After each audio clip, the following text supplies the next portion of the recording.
there's a lot of debate out there around, should you buy, should you rent, what's the best way to go? Is your home an asset? Well, I don't think that your house is an asset. Most financial people would not tell you it's an asset. It's in the liability category, right? Like it is an expense.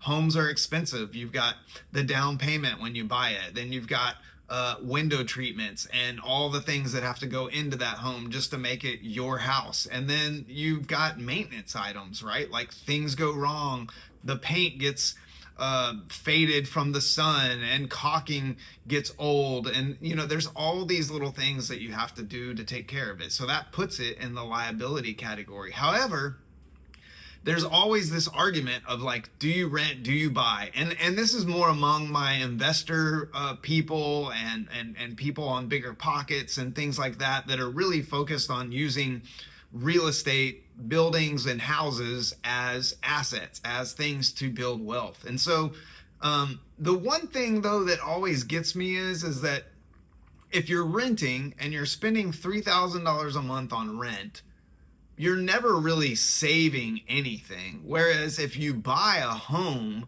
even if you put 20% down and you have to put a new roof on it and an AC and you've got to pay all the taxes and insurance, yes, there's a lot of money coming out of your pocket, but most homes appreciate on some level. And so you're at least having some appreciation when you are going to sell that home. And so for me, I bought a home when I was really, really young.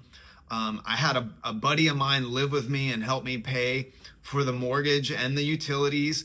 And so when I sold it, I actually had a lot of equity in that property, and I was able to take that equity and move it to house number two. And then when house number two didn't work for our family anymore, I was able to sell that one and take that equity and move that equity into house number three. And that allowed me to buy a fairly inexpensive home and then go to kind of a middle of the road home and then go to something fairly expensive.